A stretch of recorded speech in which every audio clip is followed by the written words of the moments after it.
Paramashivoham.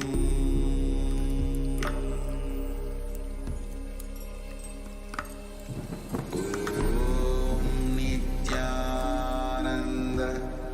Paramashivoham.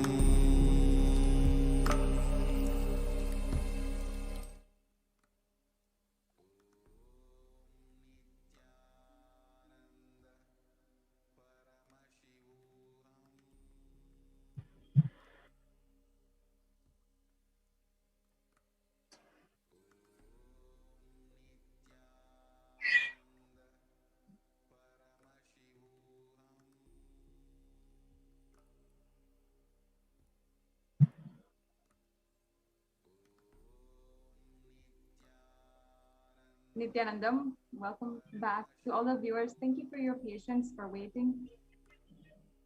I really would like to tell all the viewers my story, how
back to all the viewers.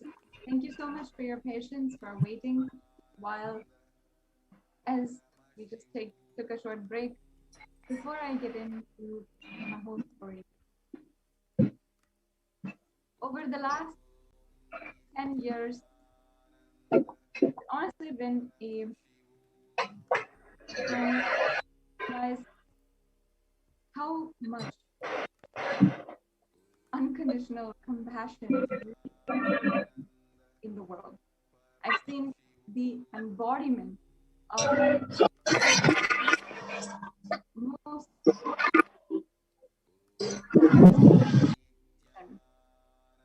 through the Supreme Pontiff of Hinduism.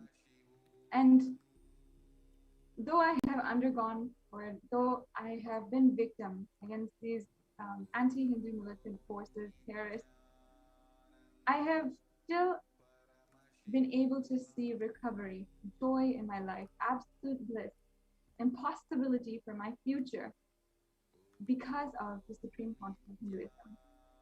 I wanted to welcome back all of the viewers, give a brief summary, and then continue on with my story for all of you.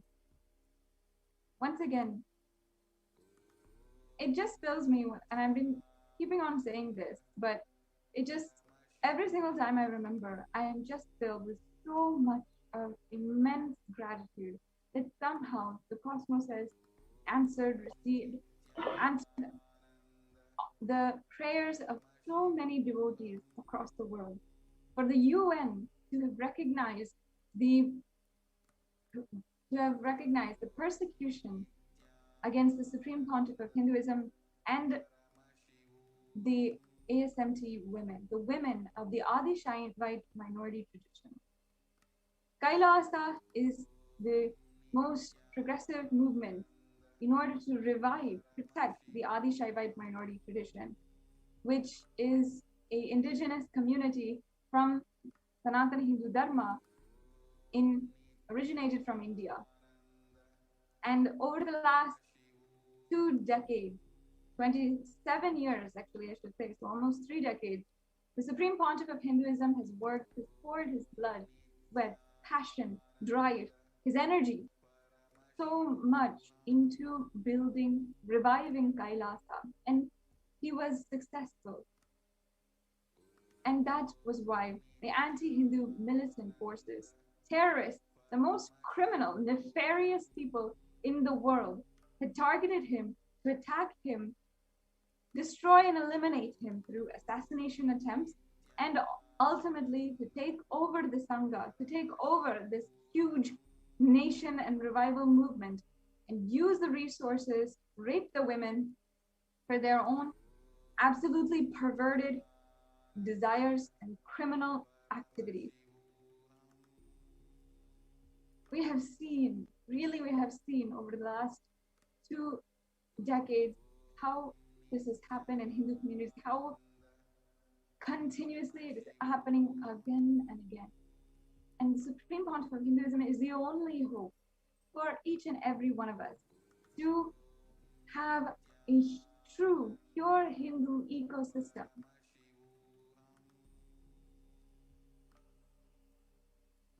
And it is my request and my plea to all of the viewers that you listen and understand that today we're able to say the UN has recognized the persecution of the Supreme Pontiff of Hinduism, but there are millions of voices that are still not heard. I really request the UN and all of you, all of the viewers, take action today. Share as much as you can about the efforts and the movement of the Supreme Pontiff of Hinduism, but what he is doing for each and every one of us to be able to live the true Hindu lifestyle. I'd like to request and plead to all of the viewers that even though today we're able to say the UN has recognized and the ONHCR has actually recognized by posting Kailash Union, by posting Kailasa as one of the indigenous minorities that has been persecuted and has publicly displayed and shown the world our story, and he's given us a voice after a very, very long time about the persecution that the Supreme Pontiff and so many people, women, children, have undergone. And even though we're able to say that finally we have a voice, we still request all the viewers, everyone who is watching right now, to join us and make our voice known until Kailasa is revived, until the efforts of the Supreme Pontiff of Hinduism have their ultimate fruition to empower each and every Hindu across the world and revive Hinduism to have a Hindu nation. We have not ended and we will not stop. We cannot stop, because even though I might be one voice among millions who have been raped, victimized by the anti-Hindu militant terrorists out there, I'm not the only one. And by the grace of the Supreme Pontiff of Hinduism, I was protected entirely, and so much he went through just for me to be able to survive this huge attack. But I'm not the only one. I know that I'm not the only one, and perhaps even some of you viewers are victims of the anti-Hindu militant forces.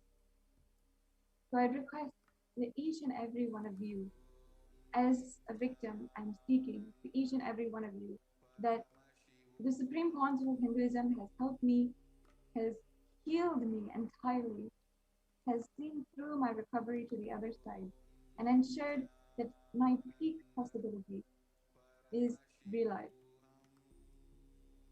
and has given me a chance, more than a chance, has given me everything I needed to reclaim my life entirely back.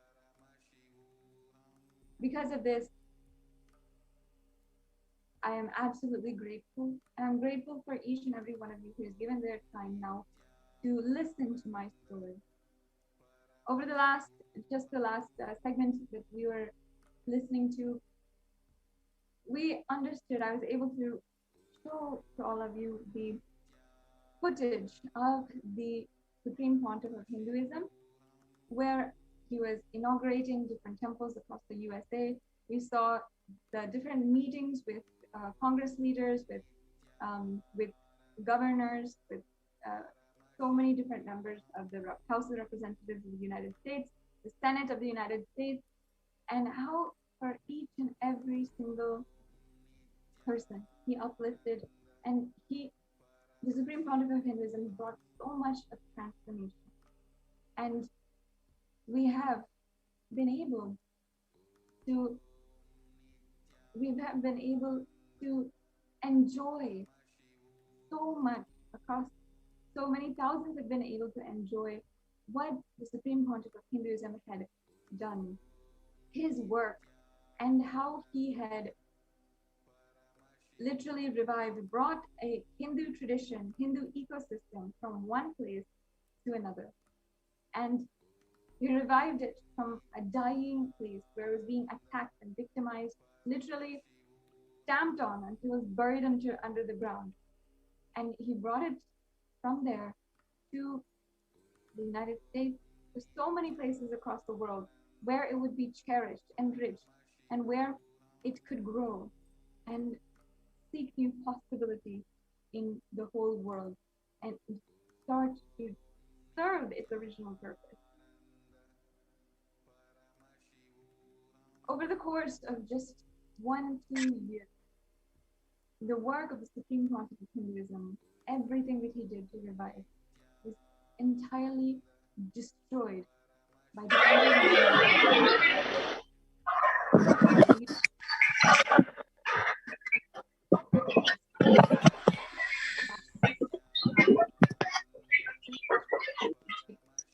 molested, manipulated, brainwashed, and so much.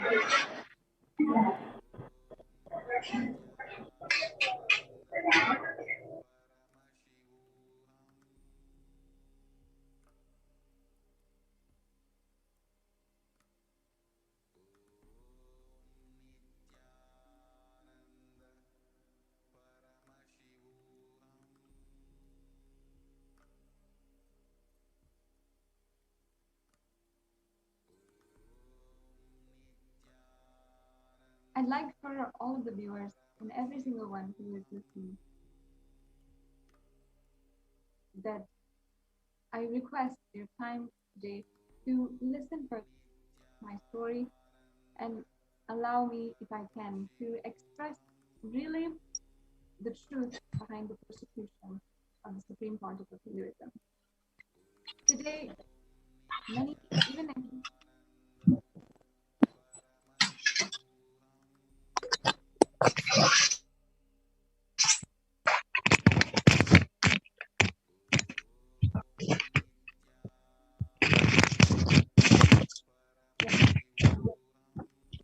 with a few audio issues, so let me let us right back.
Nityanam?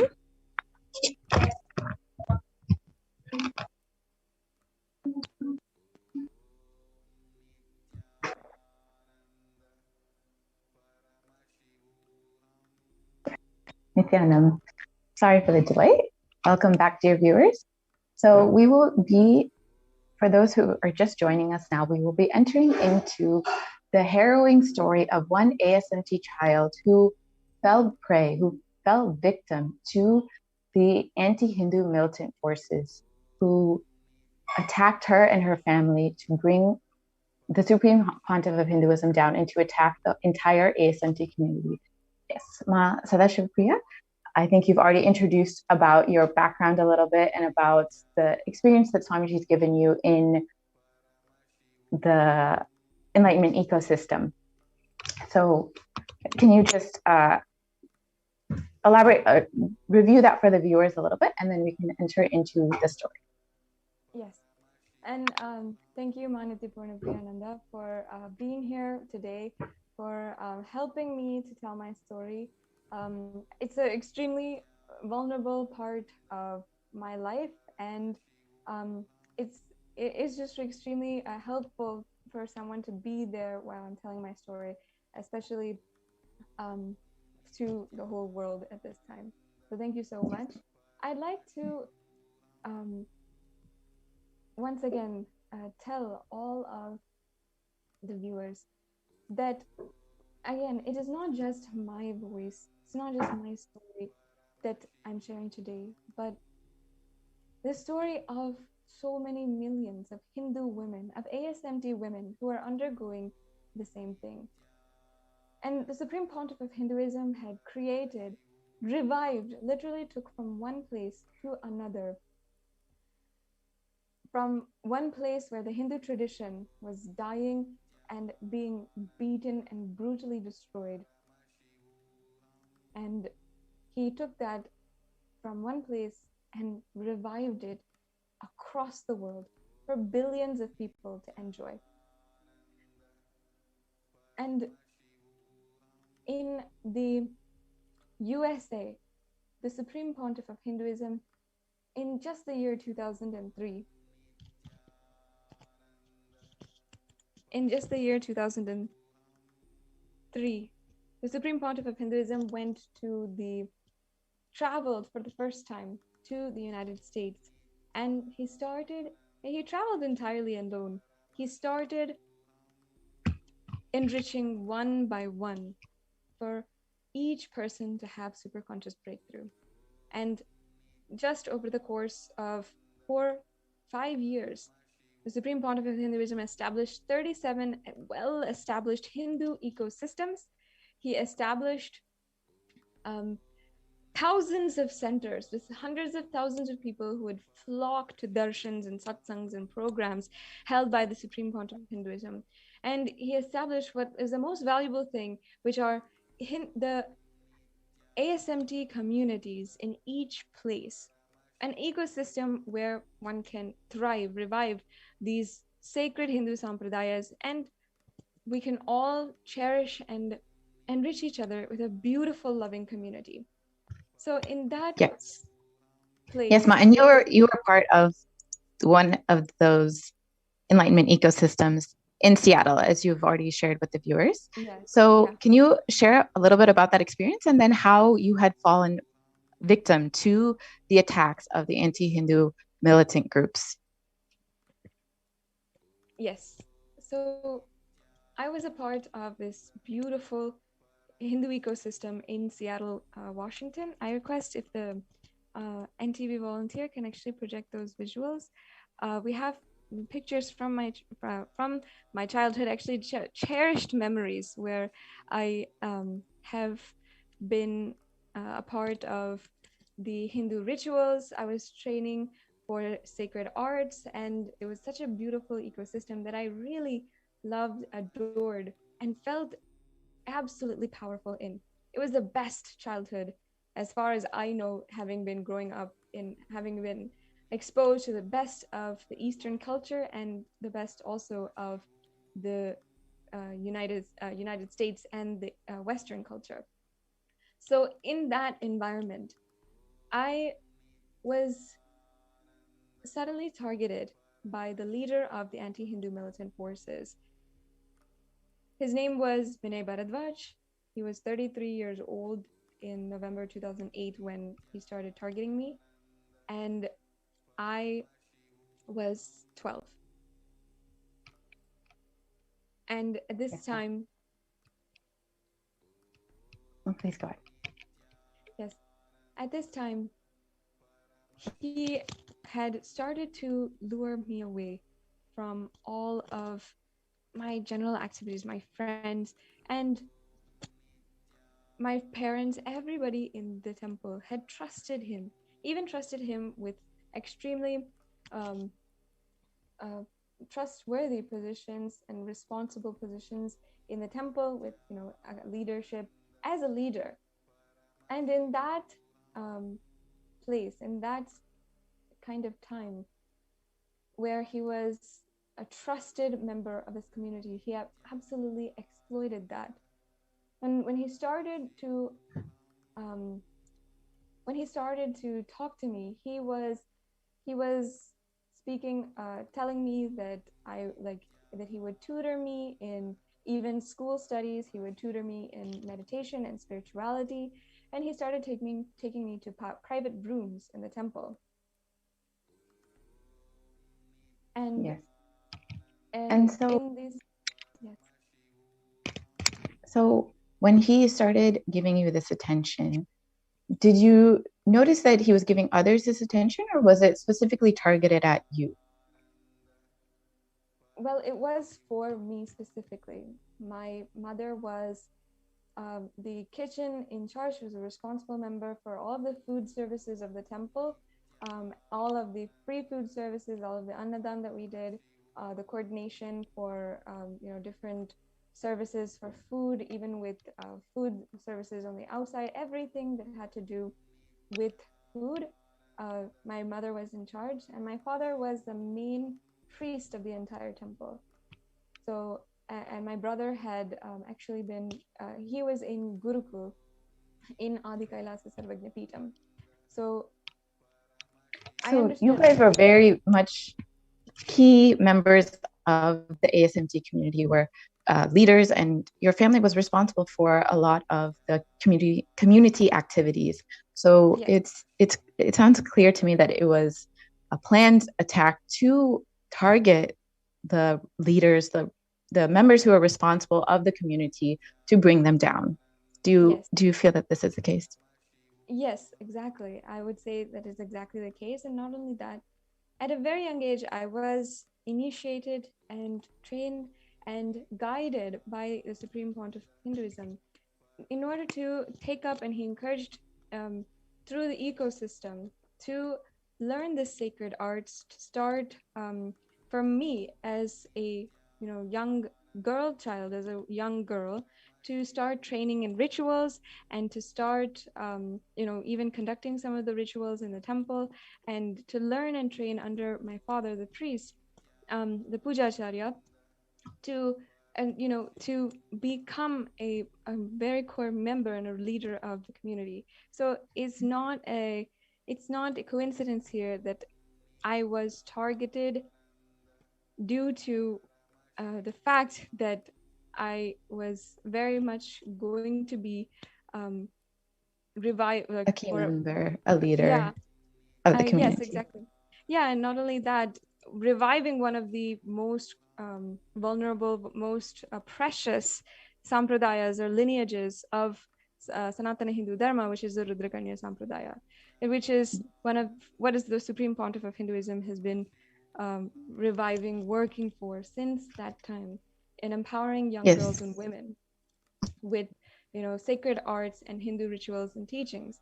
And I was centrally there. I was centrally um, one of the one of the children who was being trained, and also very much unable to do so because of my background and the role and position and leadership that my parents were taking. Yes. And I had that potential, and that's why I was targeted. Yes. And, very few female children get this opportunity. If not for the Supreme Pontiff of Hinduism, very, very Exactly. few female children will get the opportunity to get trained in the temple sciences, to get trained as Exactly. Rudrakanya. And If you any got Hindu that woman, special opportunity. Yes, go ahead, Ma. exactly. And yeah, I just like to say one thing before going. If any Hindu woman, if they had the opportunity as a young child to start becoming involved in the temple, to start having training in sacred arts, into Hindu dance and Hindu singing, in all the different arts, and also temple rituals, which on in the unfortunately the degraded mainstream Hinduism, which is far from the original Hinduism, no woman gets that opportunity, that gets that sincere blessing of what the original Hinduism, the original scriptures are telling and empowering women to do so.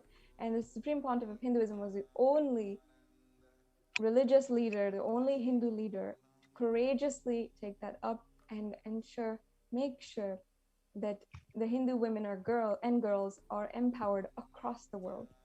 So yes, I Yes, just like to, absolutely. yeah. And unfortunately, due to the anti-Hindu militant forces that were at work here, you unfortunately got targeted as a victim, as someone who Swamiji, the Supreme Pontiff of Hinduism, was directly training, directly empowering.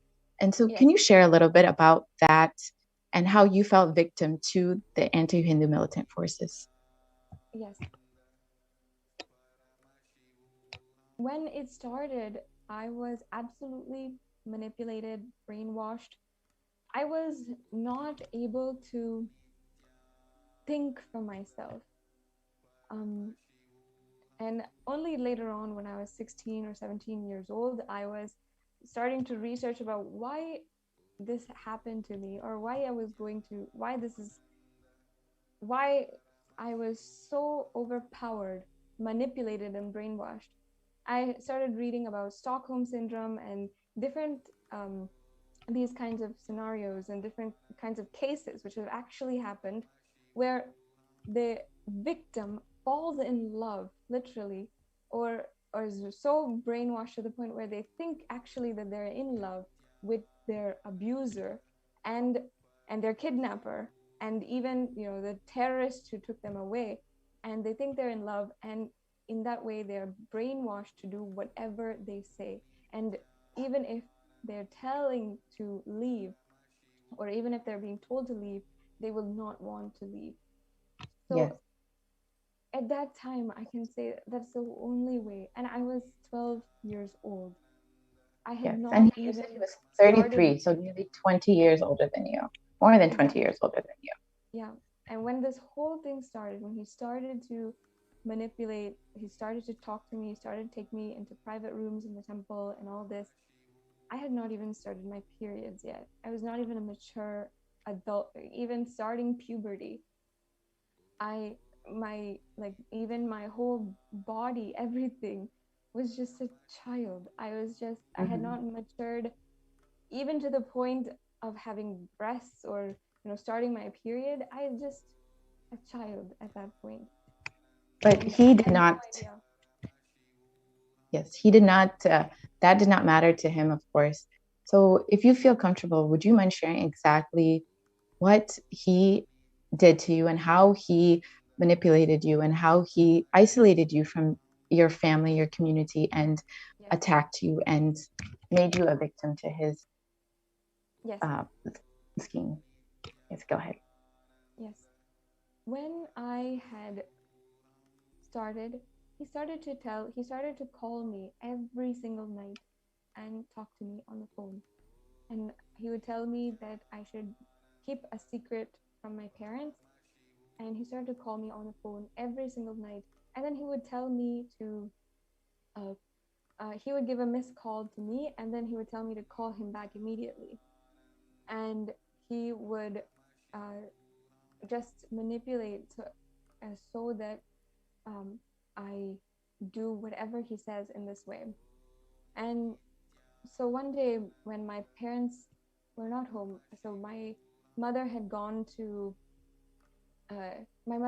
India, and at this time my father was working, so at this time he could, and since it's such a trustworthy environment, such a loving community, he knew where I lived. He was very much always coming to different gatherings in our our private homes. In the temple was separate, and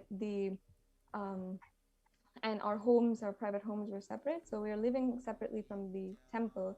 But Vinay, one day he came to my house, and I opened the door, and I see him there. I was so shocked that he was in front of me. Because I had because actually I was alone at home, and he knew that. He knew I was alone at home, and he entered the house.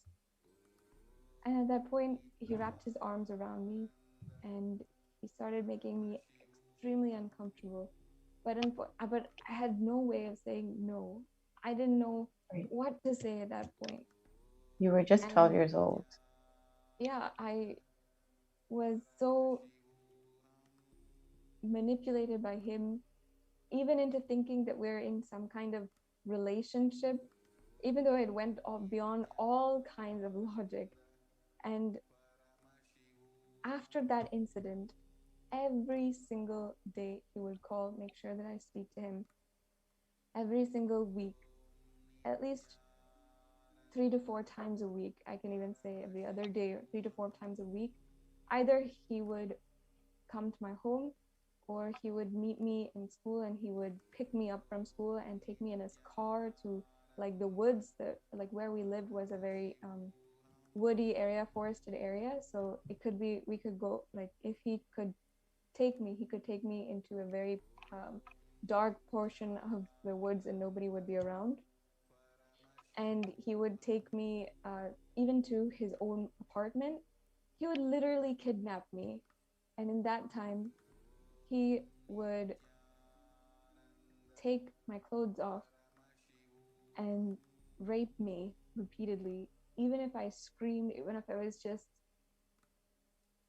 not, even if I didn't want, absolutely, even if I was screaming against him, he was just continuously manipulating me to do whatever he says, to the point where I was just a slave to him. Yes. And I would just in order to get rid of him, or just end the whole thing, I would do whatever he says. Yes, and this is how these pedophiles and attackers groom their victims. They get the trust of their victims, they get the trust of the family, they get the trust of the community, and then they slowly lure them away from their family, their community, so they're completely isolated. And I'm sure that's exactly how you'd experienced it, where even if you wanted to share this with someone, if you had wanted to cry out for help, you felt too isolated. I'm sure this is the case for you. Exactly. And honestly, that's really the truth. I was absolutely alone. I was absolutely just not even able to speak to anyone, because Vinay had taken over my entire life, everything. Whether I wake up in the morning, whether I go to sleep, whether I am eating, whether I'm studying, everything he wanted to know, and he wanted to know where I was doing it, why I was doing it, and he wanted to. So he had full control of you, everything. Yeah, Even when you were not with him, he was still exactly. controlling you. And because you were too young, you weren't mature enough to understand, he was easily able to manipulate and control you. And I was not able to speak to my parents. He told me not to speak to my parents, and he would threaten. And because he was everything in my life, and he had completely taken over everything in my life, he could just do whatever he wants. If he says Swamiji is wrong, Swamiji is an abuser, even though that absolutely devastated me, because my guru was everything to me. And even you if knew I it not to thought, be true. yes, You knew that he was just lying, and you knew that he was simply trying to attack Swamiji, but at the same time, you were too helpless. exactly. He was manipulating me to turn against Swamiji actively. And he was telling me that, trying to convince me that Swamiji was wrong. And I would fight him for it. I would say, no, I do not want to stop going to the temple. I do not want to stop talking to my parents. He would say that my parents are puppets, and that Swamiji was brainwashing them. He would say that everything that he was doing, that he was manipulating, he was brainwashing, he would say that Swamiji was doing all that. And even when I fight him, he would become so angry. He would scold and literally verbally abuse me, and then he would not talk to me for 2 days. And I had nothing to do, because I had broken all of my relationships with my mom, with everybody. I couldn't say what he was doing. I didn't know what he would do next. So I couldn't even say the truth of what was going on. And he started feeding me all of these absolute lies about Swamiji, about the Sangha, that I knew was absolutely false, but I couldn't say anything at that time because of how much he had complete control over me. So at this time, he was basically grooming you to be one of the pawns in his plan to attack Swamiji, to attack the Supreme Pontiff of Hinduism, and to destroy the entire ASMT community. Yes, and I would really like to emphasize that this was in the summer of 2008 and 2009, when he was actively trying to manipulate, brainwash me, before any even sign of attack was happening. He was using me. He was actively trying to use me again as a pawn in his conspiracy against the Supreme Pontiff of Hinduism. And he told me that it's not just me. So there were other victims like you then? Yes, I'm very sure of it. He told me. And he told that I'm not the only victim, or he told that actually that he himself admitted that he was having multiple relationships. And Oh, he wow. would even ask me, like, are you jealous? And all this, like, sick. Just manipulating you and then making sure that you know that you're replaceable for him. So you Yeah. continually want to come back to him and continually want to do what he says. Yeah. And I couldn't do anything at that point. I was so lonely. At that point in my life, I literally my whole health collapsed. Like, and my parents would see this. I was starting to lose weight, lose hair. I was not talking in school. Actually, at that time, I had even gotten sick and I was not able to go to school. And Oh, I would spend half the day sleeping. And my parents did not know what was going on with me. They were obviously so concerned with my health. But at the same time, and they saw the signs of how Vinay was manipulating. He was being so intrusive in the temple itself, and so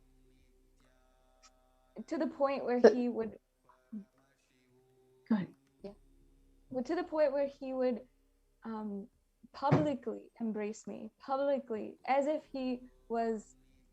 nobody would see it and people would just accept that. And Oh, wow. and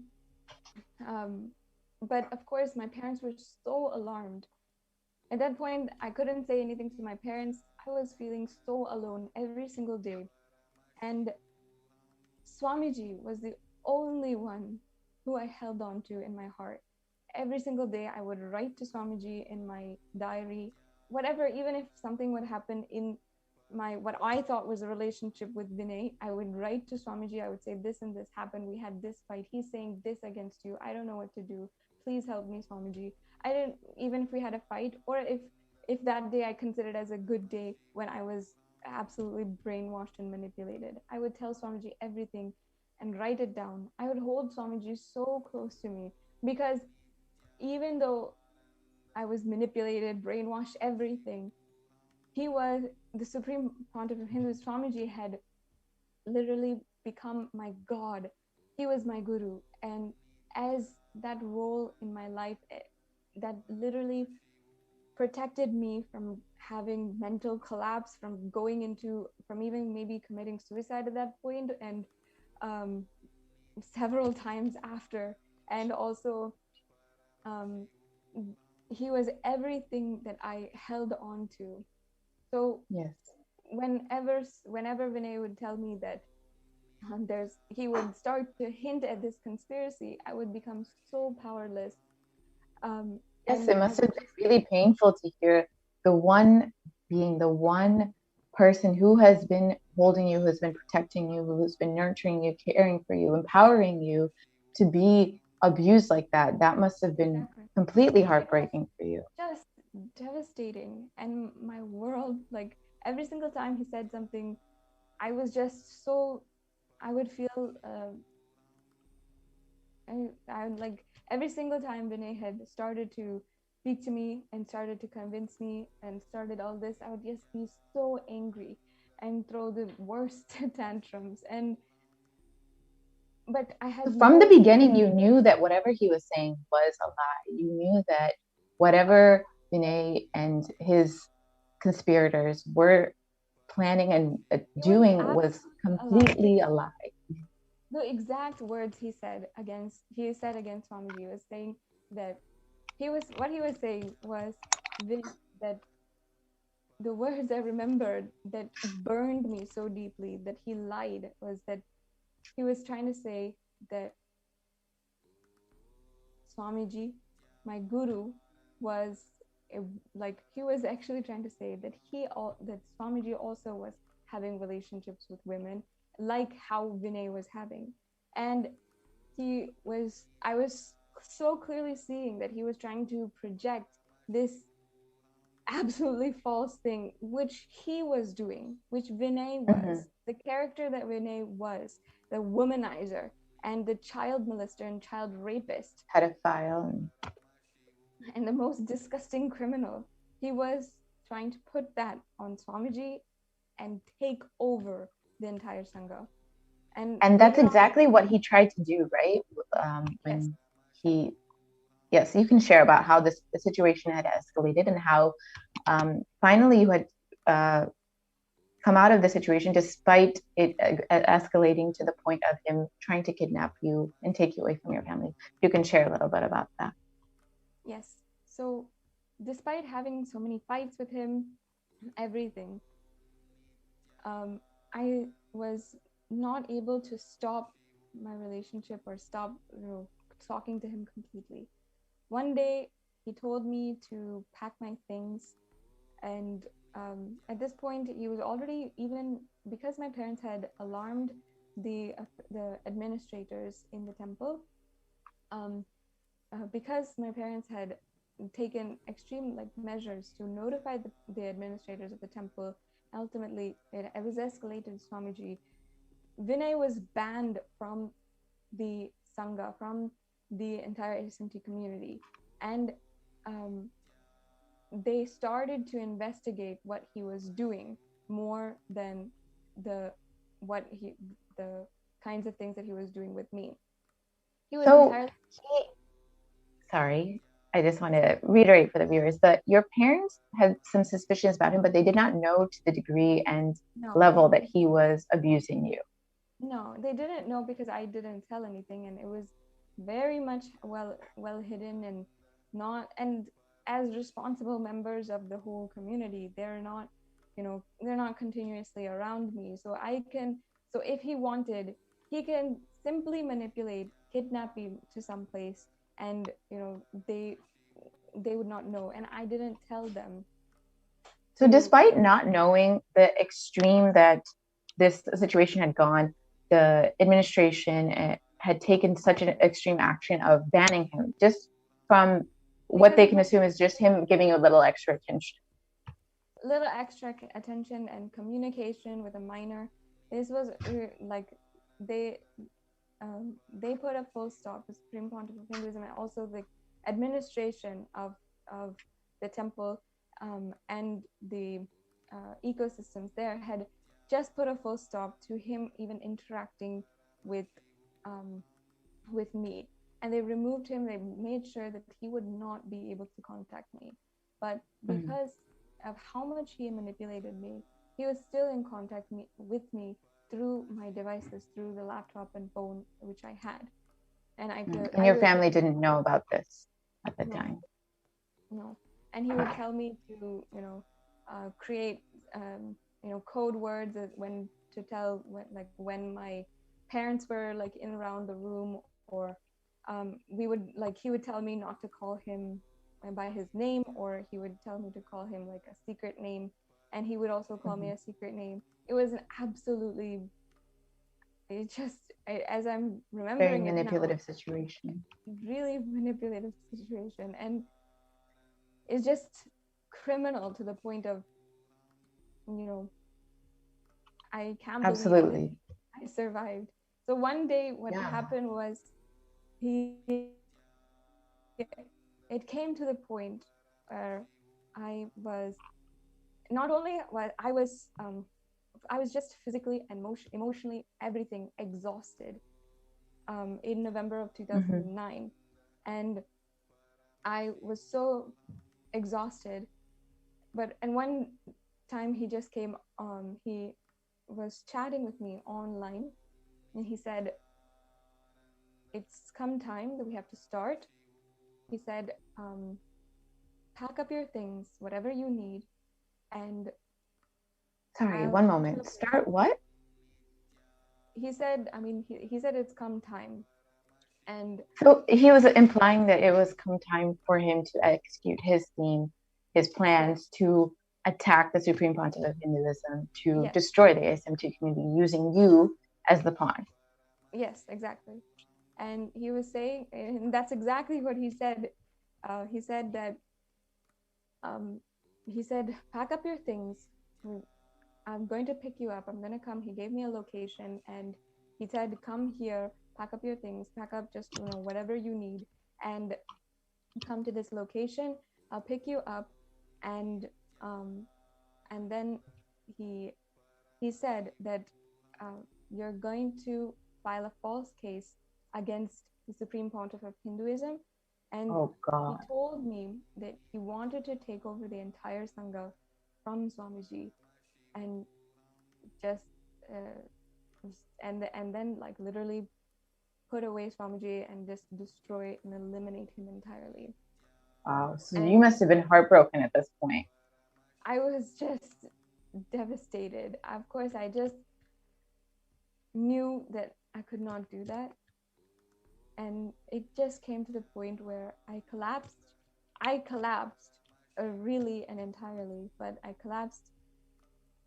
I decided that I could not do that.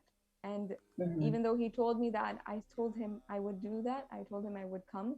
But instead, I wrote the entire thing, every single detail in a letter, and I walked to my parents and I just told them the entire truth of what happened, of what he was doing. Everything that he had done to you, he was trying to pin that on Swamiji just for the sake of destroying the Supreme Pontiff of Hinduism, his entire mission, and eliminating him and imprisoning Swamiji.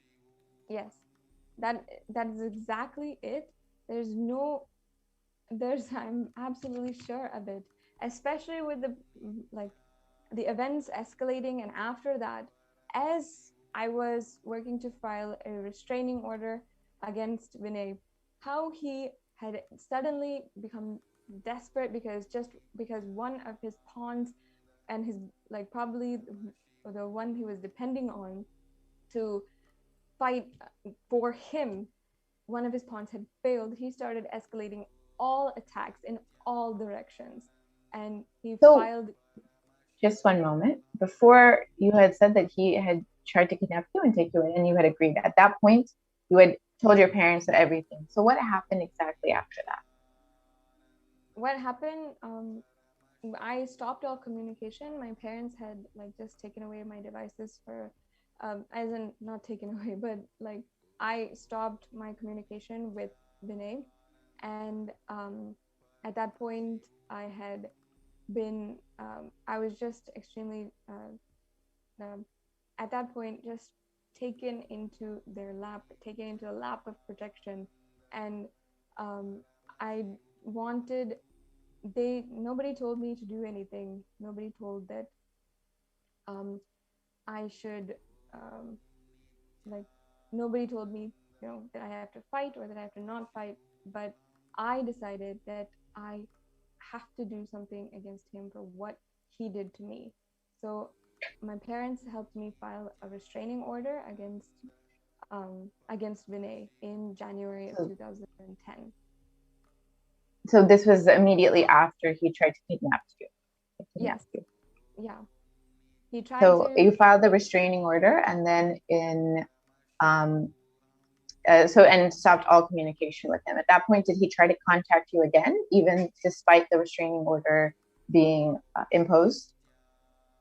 He tried to contact me, but I was not speaking with him. And my parents, I think, had spoken to him, then said please don't talk to her. And I did not speak to him at all. But there's several instances where he called. He was giving missed calls and blackmail in so many different ways in the subsequent months as things were just escalating.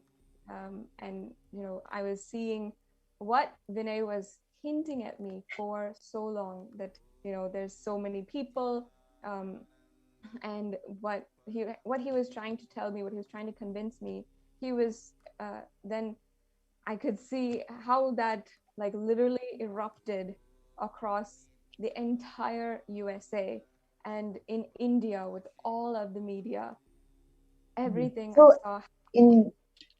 In January of 2010, you would file the restraining order against him. And then in March of 2010, same year, Vinay and all his co-conspirators had filed a false case against the Supreme Pontiff of Hinduism. Yes.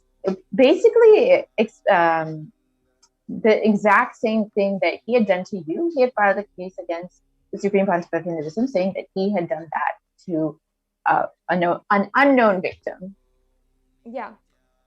And in the USA, the cases that Vinay filed against the Supreme Pontiff of Hinduism and the temple, all of them, he was actively saying that he was the victim of the Supreme Pontiff of Hinduism, which is absolutely absurd. And because, of course, I know this because I was his victim.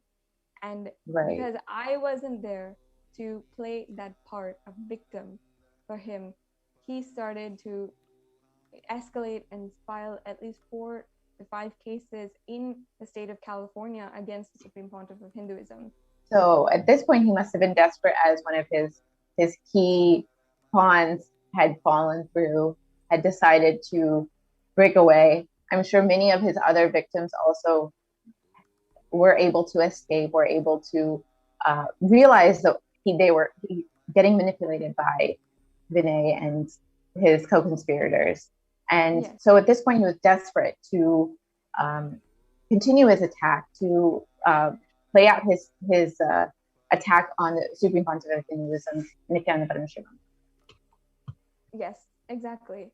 And over the course of the next few months, I would see the most heartbreaking things where the Supreme Pontiff of Hinduism was arrested, and for 53 days, the Supreme Pontiff of Hinduism was arrested, and for 53 days he was tortured in prison, and I had to see the media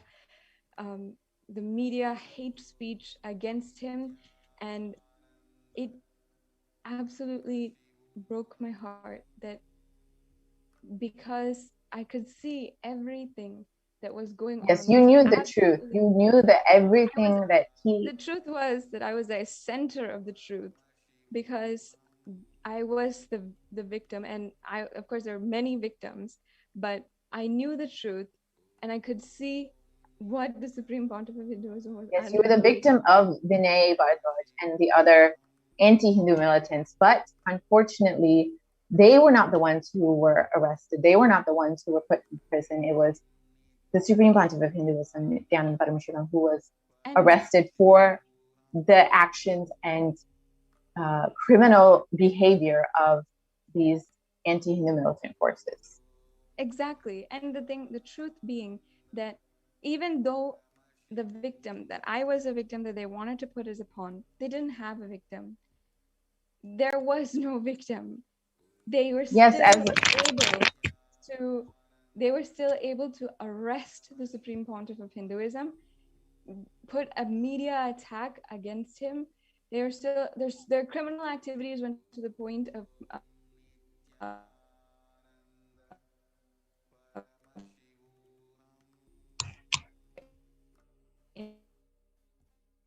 invading personal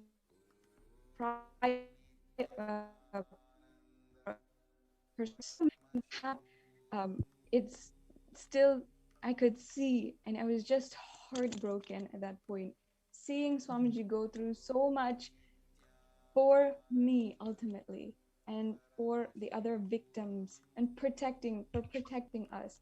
He was not the aggressor. He was not the person who raped anyone. And he's absolutely not even capable of that. And he stands as our guru and God.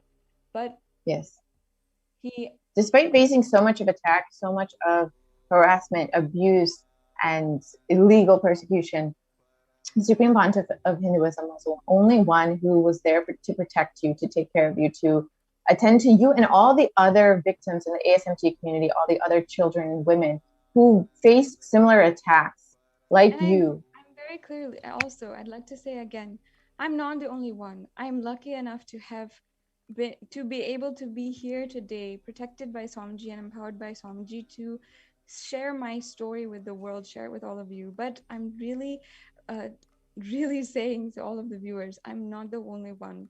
There are so many victims just like me who were to the point even where they were so manipulated, so brainwashed, where they had not even, they were just absolutely silenced, and they couldn't, they couldn't do anything to, they had to, and I don't know where they Share their are. story and get justice for And what they went ultimately, through.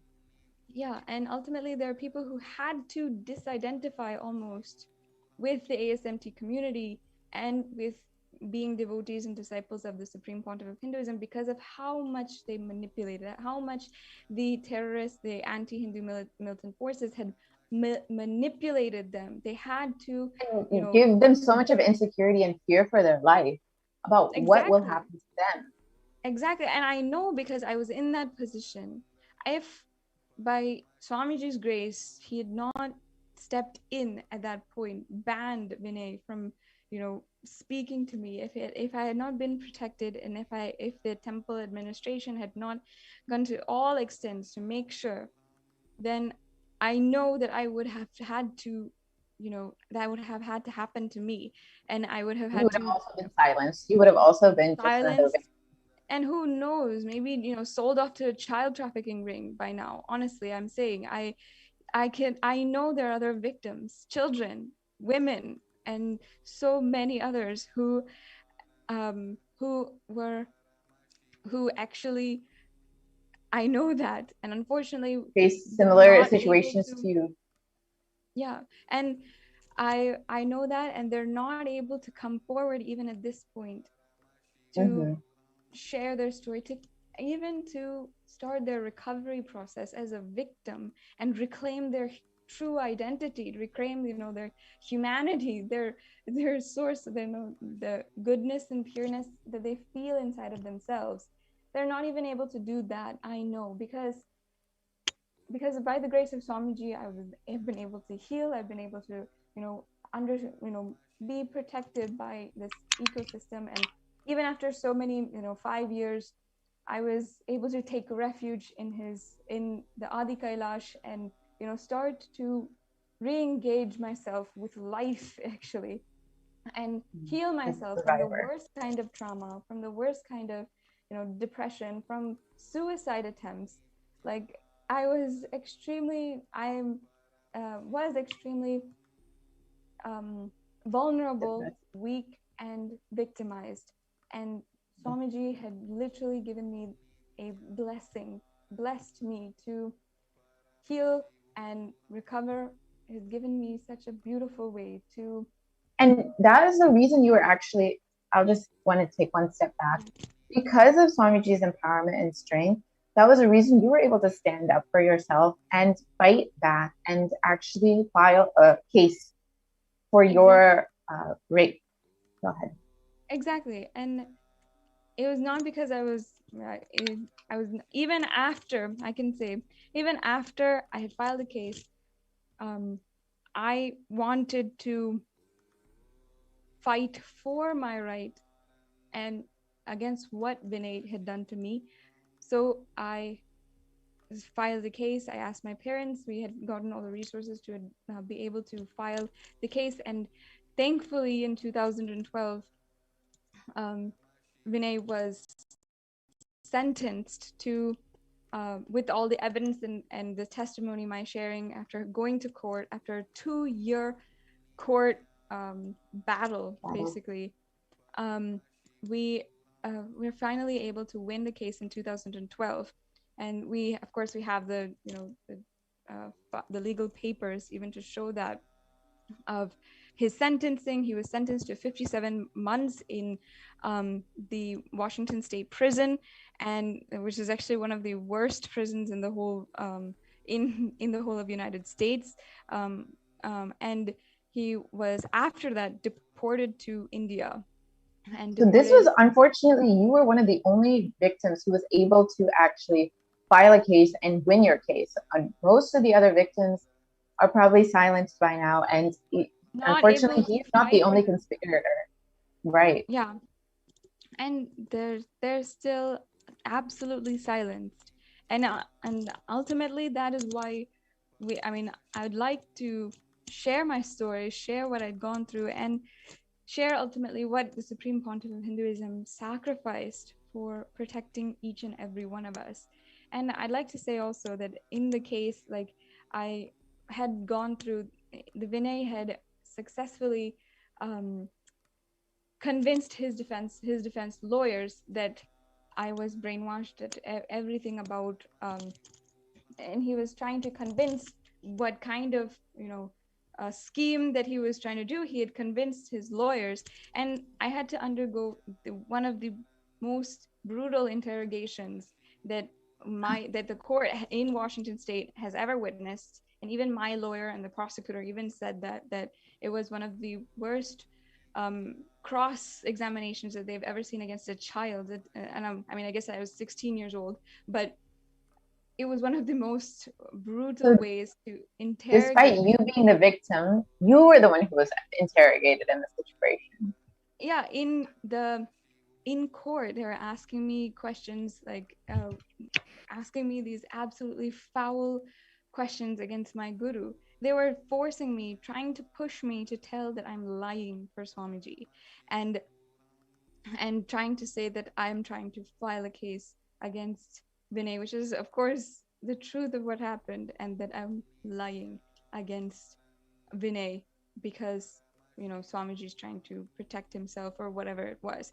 And that was absolutely not the case. Vinay had tried to even get me tested to prove that I was brainwashed, means psychologically tested to prove that I was brainwashed. Even those tests in the legal court in the US didn't go through. And even in the legal court, the attorneys and everyone said that this is not valid because she was, there's so many reasons. They were actually saying that the Hindu ecosystem, everything. Yeah, so he was saying you were being brainwashed by the Supreme Pontiff of Hinduism, who was nowhere even in the same vicinity, and Vinay, who was continuously daily seeing you day in and day out, manipulating and talking to you nonstop, was innocent in this situation. He was presenting himself in that way. And I'd like to also tell the viewers and make sure that this is very clear known, because perhaps of USA court and the maybe a slightly more straightforward processes in the USA. The cases in the USA, because I had filed a case as a victim and as a child, I filed a case against Vinay. After that, subsequently, the California state had recognized that Vinay Bharadwaj was a attacker, an abuser, a child molester and rapist. And they recognized that. They saw that the cases that he was filing in the United States were false, and they stopped it, and he was fined $50 million. The cases against the Supreme Pontiff of Hinduism, the same cases that he had filed in India. Exactly. The same cases that were filed in India, the same cases that were, and actually it's not that in India victims did not stand, because there are victims who stood and didn't get justice. Victims of Vinay Bharadwaj and his co-conspirators. Yes, and of the co-conspirators and his and the other leaders of the anti-Hindu militant forces. Each and every one of them, victims did stand. I'd like to name some names: Ma Nithyananda Swami and Ma Nitya Supriyananda Swami, Ma Nitya Achalananda Swami, Ma Nitya Bhaktikananda Swami, Ma Nitya Jnanatmananda Swami. All of them are victims who stood, who filed cases, who did file, but the judicial system, the media, the corruption which is inherent in the system is not seeing that, did not deliver the justice. That is why it came to the point where we had to go to every single opportunity, every single place. There's no justice still served for the Supreme Pontiff of Hinduism for what happened. Or any of the victims of the ASMT community, any of the women, any of the children who were victims of the anti-Hindu elements and who were victims of the co-conspirators who were trying to attack the Supreme Pontiff of Hinduism, who were trying to destroy the ASMT community by targeting women and children, by targeting the most vulnerable population within the community. Exactly. And it I just would like to present to the viewers the direct contrast between the United States, what happened there, and what's happening back home in the place where Hinduism originated, where Hindus, you would expect that Hindus would be celebrated um, and welcomed and at least given proper human decency. But in the United States, the same cases, the same thing was treated in a much more straightforward way. And I'm not asking for favors, of course, just be straightforward and deliver justice where it's needed. And Yes. that contrast is extremely Dark and apparent. Yes, but Yes. What the US was able to deliver, the justice that you were able to receive in the US, other victims who were living in India did not receive that same justice, did not receive the justice that they deserved for the suffering that they went through at the hands of the anti-Hindu militant forces. yes, and after 5 years, I came back to. At 5 years, I was living in the United States. We were just trying to be trying to be involved in the temple in USA. I was thinking that I wanted to go to college and so forth, but it came to the point where I was um, not. I was needing recovery, needing healing from trauma.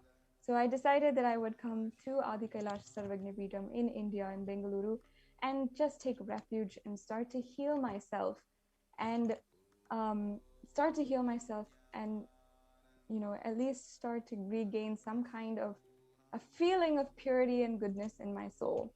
And in the Adinam, with that ecosystem, it's such a powerful ecosystem that and the community and being able to be trained, guided by the Supreme Pontiff of Hinduism, and also by the loving, beautiful community that is all that literally lives and exists there. I was able to finally find that in my life and feel powerful like I did when I was before everything had happened before, and when I was 7 years old. Yes. So after nearly 5 years, maybe 6 years of suffering from maybe what you can call as post-traumatic stress disorder, depression, you were able to finally find that healing after returning back to Swamiji's homes, to the Adinam in Bangalore, to Adi Kailash, and find recovery and finally find some healing and peace in yourself. Yes. And I can say more so than I have ever felt in my life. I was able to feel hope for my life and the future. And I wanted to dedicate my life to at least what Swamiji has given me, to give that to other women and children, and wanted to live for that because I felt very strongly that there was nothing else that was worth living for. And that gave me purpose in life, which was the most powerful thing. Unfortunately, after returning, after having gone back to India, even then, in so many different, every single year, every few months, we would undergo attack as a whole community. In Trishulam, Chennai, where I was living in Trishulam, Chennai on a project to work on the biography of the Supreme Pontiff of Hinduism. And I was living there. While I was living there, we were brutally attacked by a gang, by literally a mob. It was a mob lynching attempt, I can say very clearly, and stoned like literally the Salem witch trials. We were stoned, and we had to all take hiding inside of our the camps where we were staying. So sorry, I want to interrupt you for a moment. So in Trishulam Adinam in Chennai, you were staying there working on a project, and during that time you were attacked by who exactly, and what was the situation? Can you just quickly explain to the viewers exactly what had happened and why it was happening. Yes. So what was happening ultimately there was, it was a land dispute, again, what we can is what they were trying to say.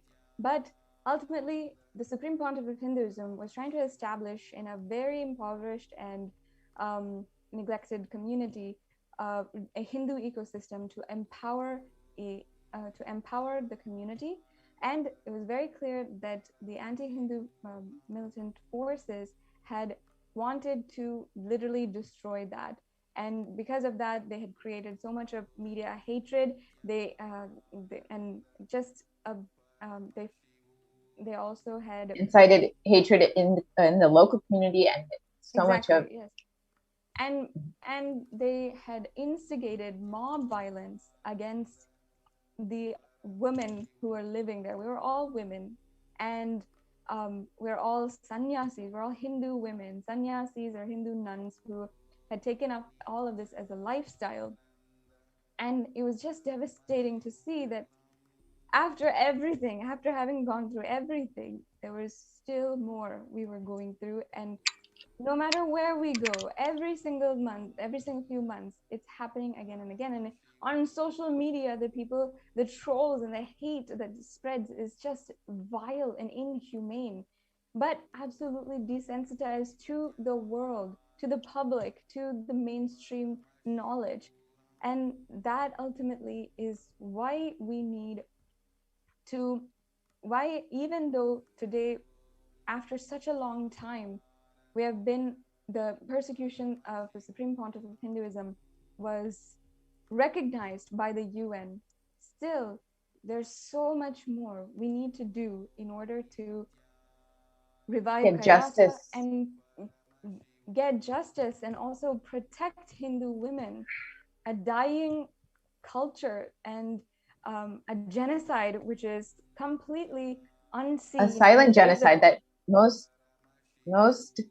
Hindus themselves do not know about. The attack on the ASMT community and the women and children of the ASMT community are not aware of the ongoing attack, the ongoing genocide of their own community, of the entire ASMT community, who, by the grace of the Supreme Pontiff of Hinduism, is reviving this tradition, this Vedic tradition, this Hindu tradition that would be left unseen to the world if it was not for the work and mission of the Supreme Pontiff of Hinduism.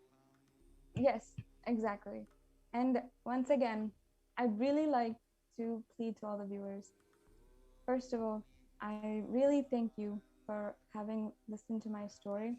And Manati Purna Priyananda, really thank you for helping me share this story, helping me be comfortable to share with all the viewers my story about what happened, and the truth in the most real form.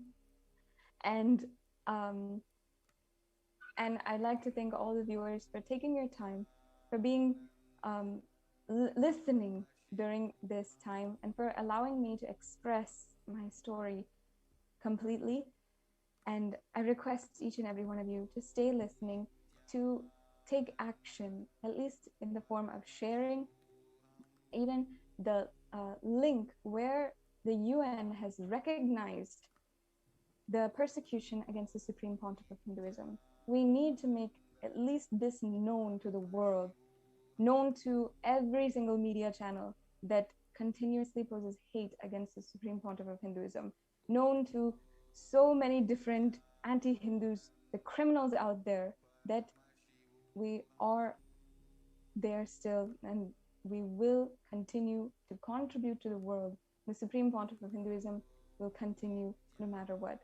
And I really request— Yes, and the violence that the ASMT community has faced, and the women of the ASMT community have faced, and the Supreme Pontiff of Hinduism has faced, has been finally recognized to the world through the UN. And it is our responsibility now to share this with everyone, to share what the Supreme Pontiff of Hinduism has undergone over the past 2 decades of non-stop attack and persecution simply for trying to revive this sacred tradition, simply trying to empower Hindu women, Hindu children to live this enlightenment lifestyle. Yes. Yes. So I once again thank all of the viewers for listening and giving your time. And we will be back at 8 a.m. IST for another segment to hear more about the persecution against the Supreme Council of Hinduism and the ASMT community and the women and children of the ASMT community. Yes. So thank you all for your time, and please do join us at 8 a.m. IST. Thank you. Nithyanandam. Thank you. Nithyanandam.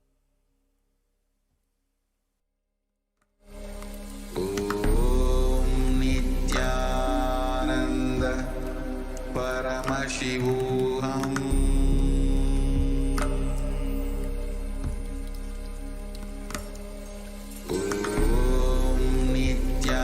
Nithyananda Paramashivoham.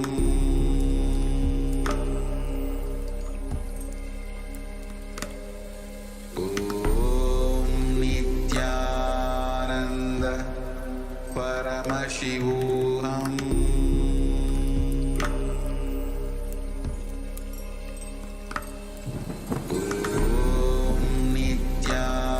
Nithyananda Paramashivoham. Nithyananda Paramashivoham.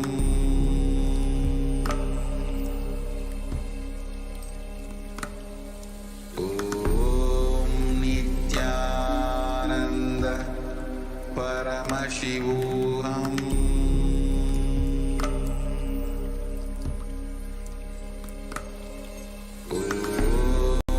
Nithyananda Paramashivoham.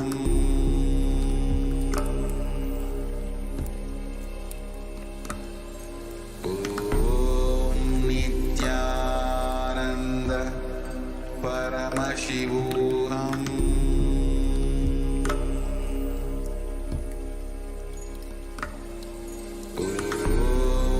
Nithyananda Paramashivoham. Nithyananda Paramashivoham.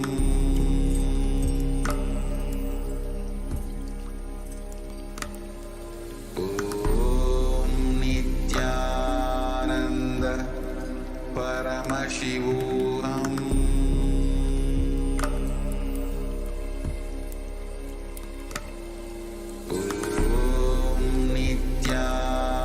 Nithyananda Paramashivoham.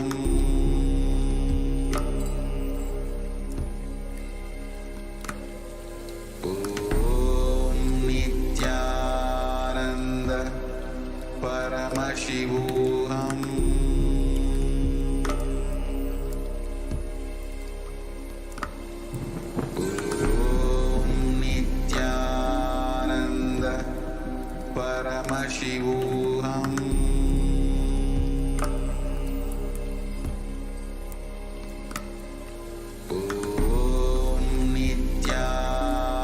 Nithyananda Paramashivoham.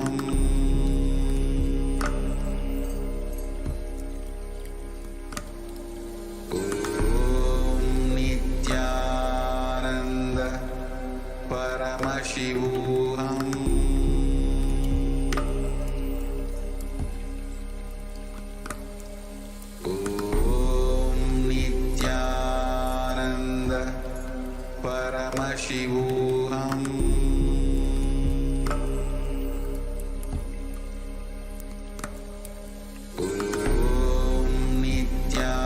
Nithyananda Paramashivoham.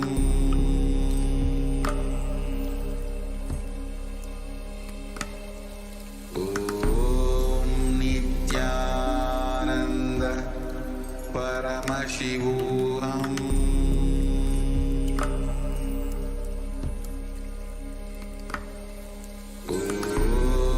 Nithyananda Paramashivoham.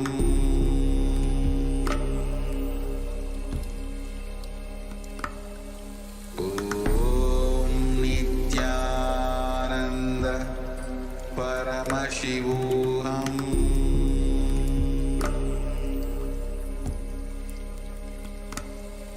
Om Nithyananda Paramashivoham.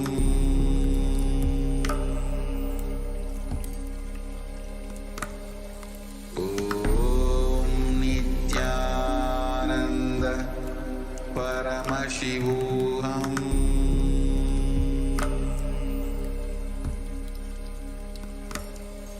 Om Nithyananda Paramashivoham.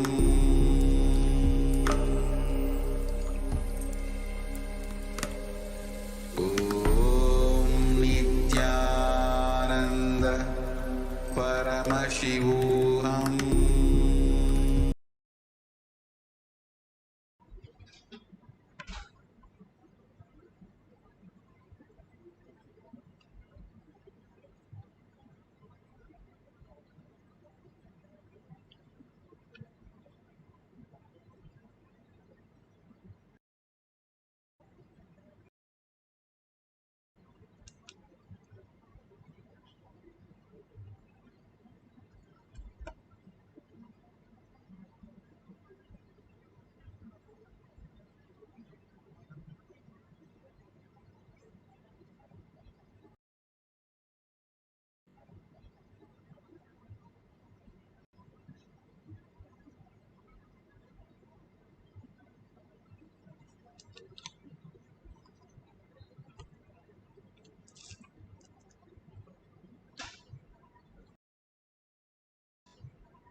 Let's start with the Sadguru Vandanam.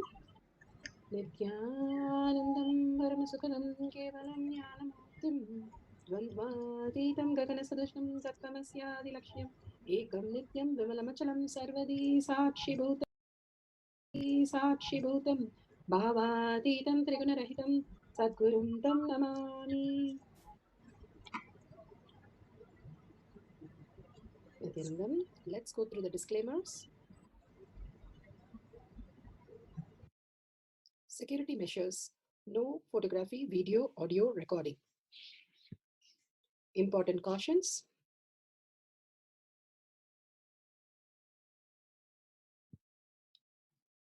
Please be aware of the important cautions.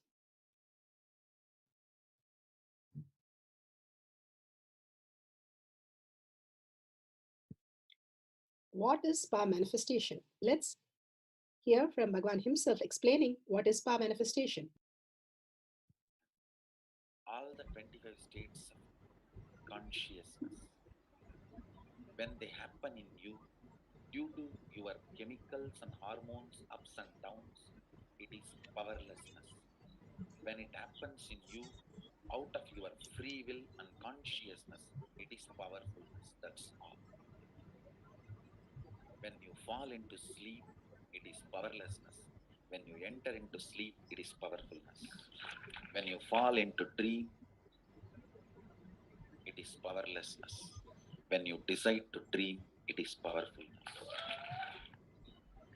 So I've added the ultimate powerfulness, Turyadita, in your whole being and doing. Manifest all the powers. Understand, power manifestation is nothing but cognitive shift.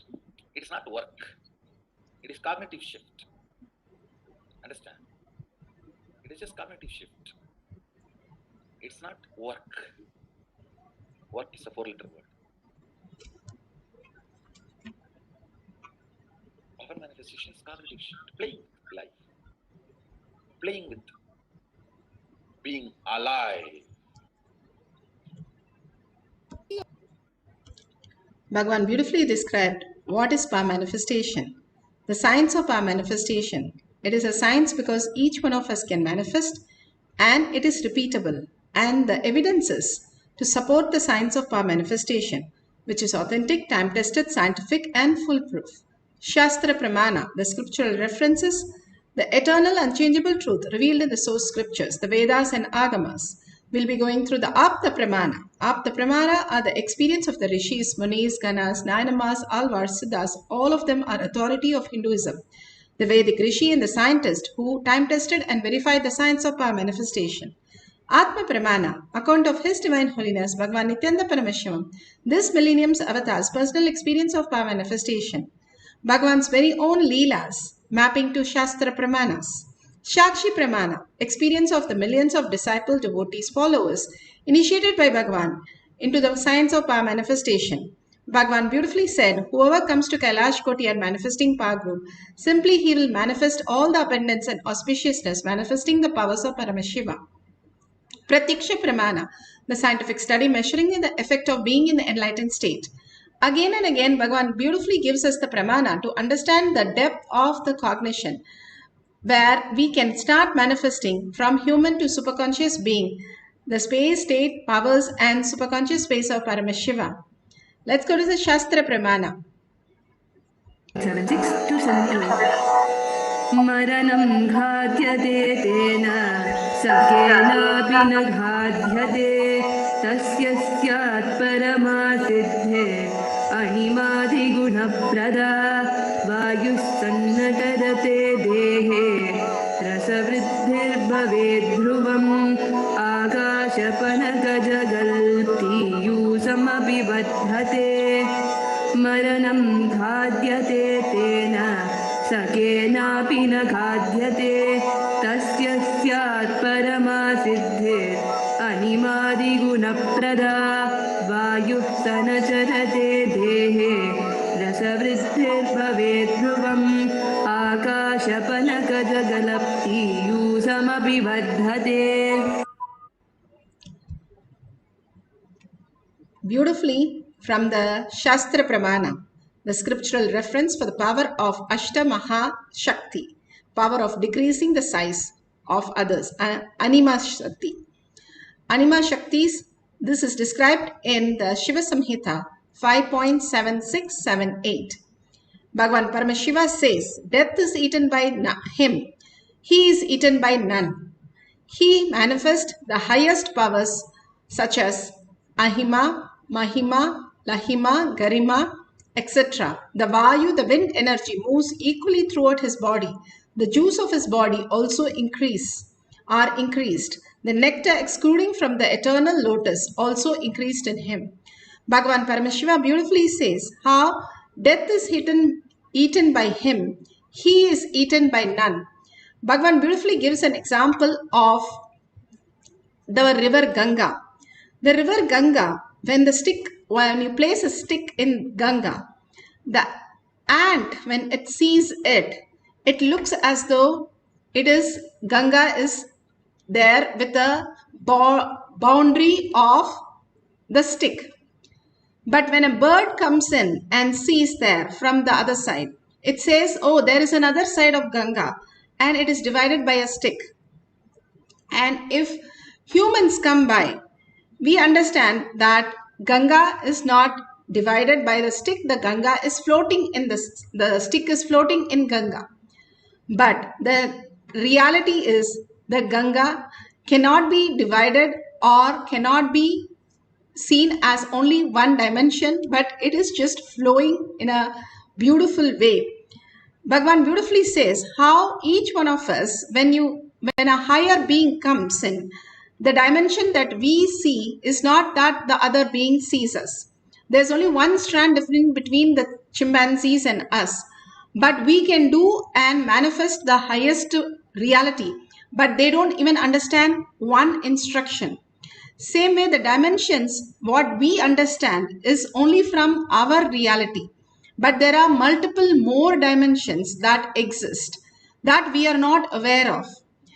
For example, the paper is kept on a flat surface. The ant only thinks as a length and breadth. But when the paper is taken and stacked on each other, the ant is not able to see, so it thinks it has disappeared.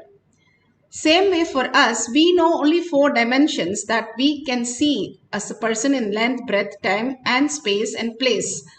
All this we can see, but more than that, if something else, the dimension that is existing, higher dimensions, we think it disappeared, like how Manikavachika disappeared into Nataraja or Andal disappeared into Venkateshwara.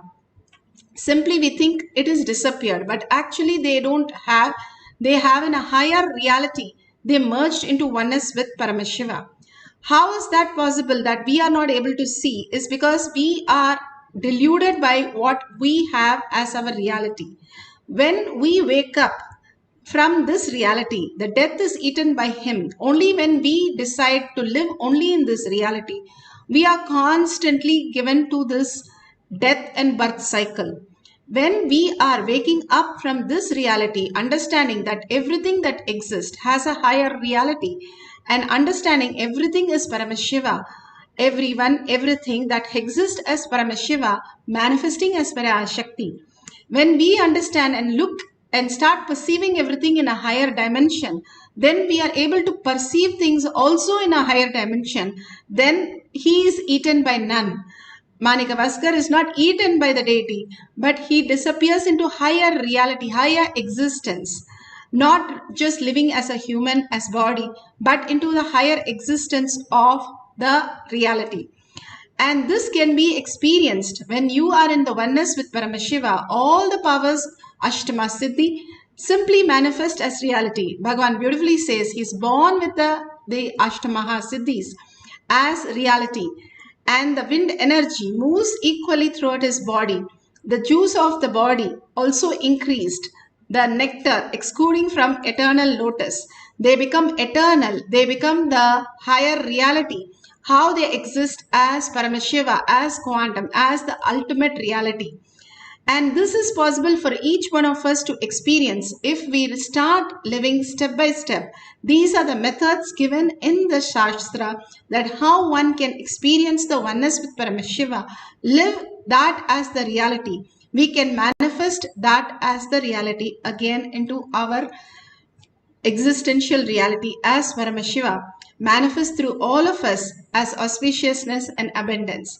Let's go to the Apta Pramanam. Apta Pramanas are the Rishis, Munis, Ganas, Nayanamas, Alvars, Siddhas who have manifested all the powers of Paramashiva. Lord Balarama once visited Gokula to meet his friends and relatives. He met his parents and the gopis who inquired about Krishna. Lord Balarama gave Lord Krishna a sweet message to them. He was playfully with gopikas going to the different places and he saw Yamuna. He told Yamuna to come. Yamuna did not come. He stripped the Yamuna into small tributaries. He cut her, split the whole thing, and she became very, very small tributaries, and she surrendered to Lord Balarama and said, forgive herself for her arrogance, and simply Balarama blessed, and after that, she even now, Yamuna river flows through many channels cut by Lord Balarama, which happened in those days. Still she stays like that. This is from Srimad Bhagavatam, Canto 10, Chapter 63, Text 26. Beautifully, all this was possible, just splitting the river or joining the river or manifesting the river Ganga from as Shivajata. All these possibilities simply exist as reality. Bhagavan beautifully made Lord Nataraja, the deity, in 2005, October 12th, enter into the Garbha Mandir so beautifully, even though the door was smaller size. The door was only 6 feet 10 inches. The deity is 6 feet, the door was 6 feet 8 inches, and the deity was 6 feet and 10 inches. When the devotees measured everything and went back to Bhagavan and told, like, this cannot enter the door, Bhagavan said, no problem, he will enter. And they didn't know, they thought they didn't measure properly, so they went and measured again and came back and said, how can it enter? And he said, no, he told Nataraja, okay, you come, and said, and the deity simply manifested the power of Anima. It just shrunk and it went inside. Again they measured after it went inside. And again they saw the deity is a 6 feet and 10 inches. The door is 6 feet and 8 inches. They still don't know how it managed to fit in the whole thing. But really, Nataraja himself shrunk and came back to the size to enter into the door. Even now, such beautiful experience is held by all the devotees, witnessing this ultimate power of Paramashiva demonstrating the power of Anima. Simply, all this is possible when we understand the higher science. Here, Shakshi Pramana. Shakshi Pramana are millions of disciple devotees, followers all around the world, manifesting the powers of Paramashiva initiated by Bhagavan himself. Here, Bhagavan the devotee beautifully explains how she has sculpted her nose, her cheeks by reducing or increasing the size. And simply she had posted the picture thanking Bhagavan that beautifully all this has become reality in her. All these great signs was just given to us as beautiful signs of our manifestation. And oneness with Paramashiva, all of us can manifest this ultimate reality. Here one more demonstration of the Rudras who have manifested the power of Mahima and beautifully lifting the extraordinary weight, thrice his size, thrice his weight, and he was able to manifest the power. Let's witness the power manifestation.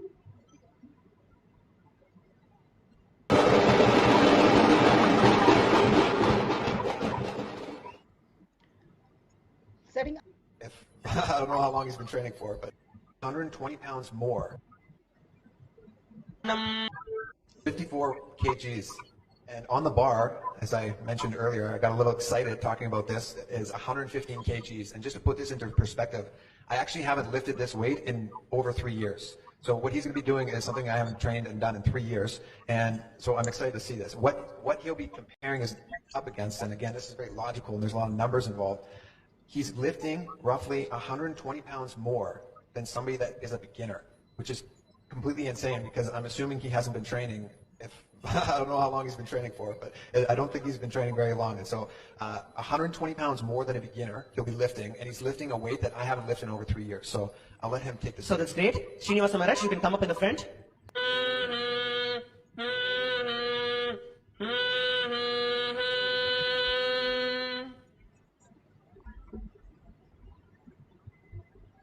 You can see Srinivasa Maharaj is getting into the position.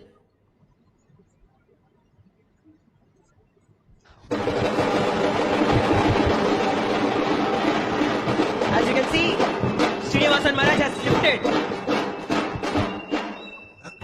I don't mean to be a stickler for form and all this, but when it comes to training, form is everything. You're going to get much more power if you have like exact form.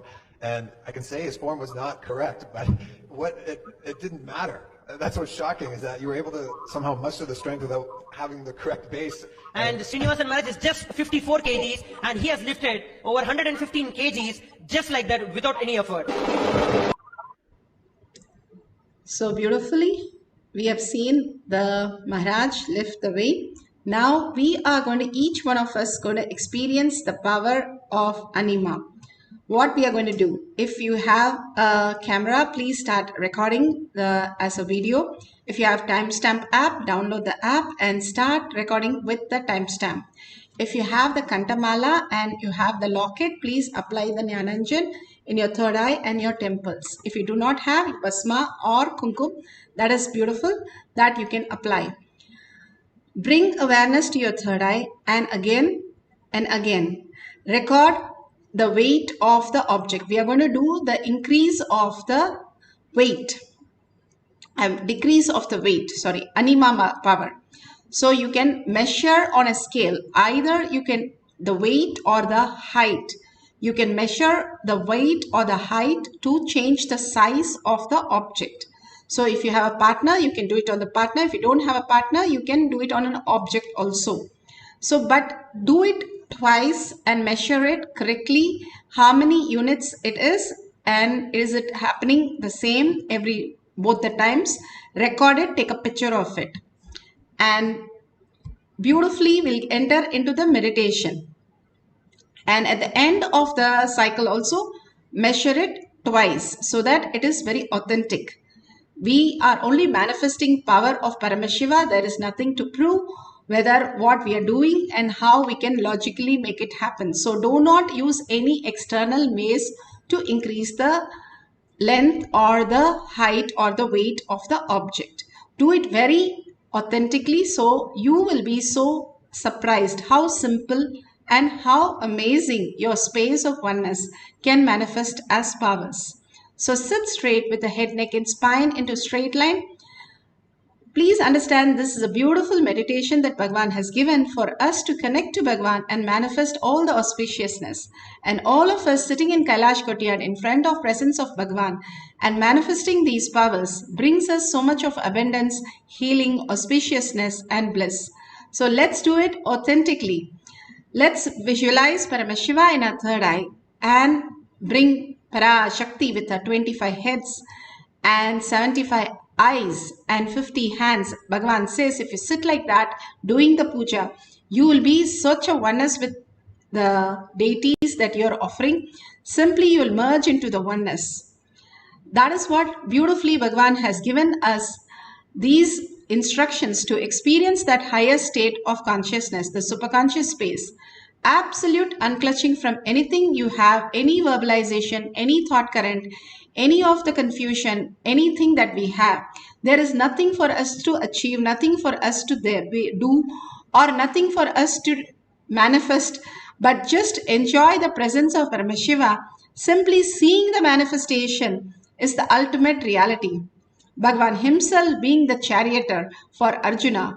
Arjuna doesn't have to do anything except enjoy Krishna's presence. Enjoying, it's like the whole president of a country coming and driving you to your place. That is how you are in the space of oneness with Paramashiva.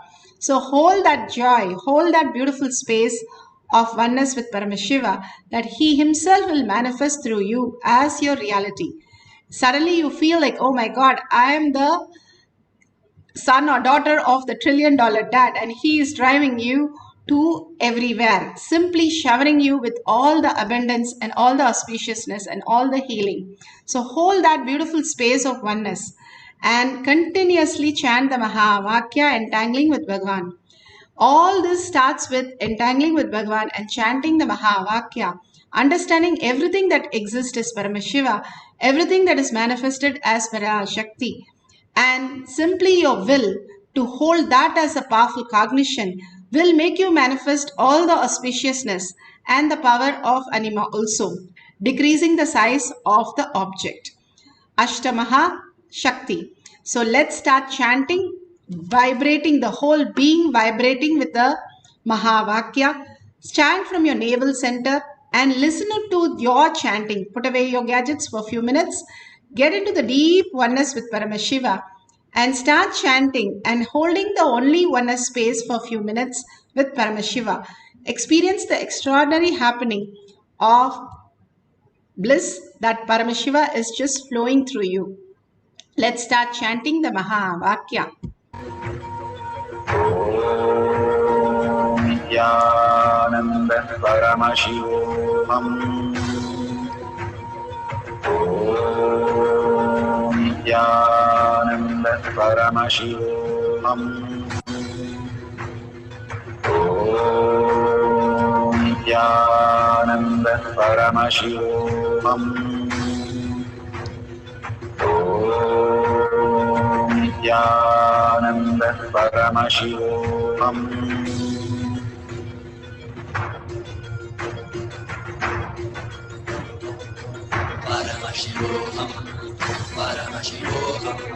Let Paramashiva's third eye manifest in all our third eyes. Let the Amrita pour, let the Varni open up, manifest in all of us.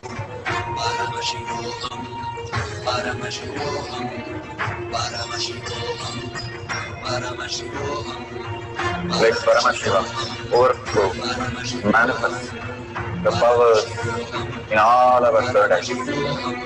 Om Nithyananda Paramashivoham.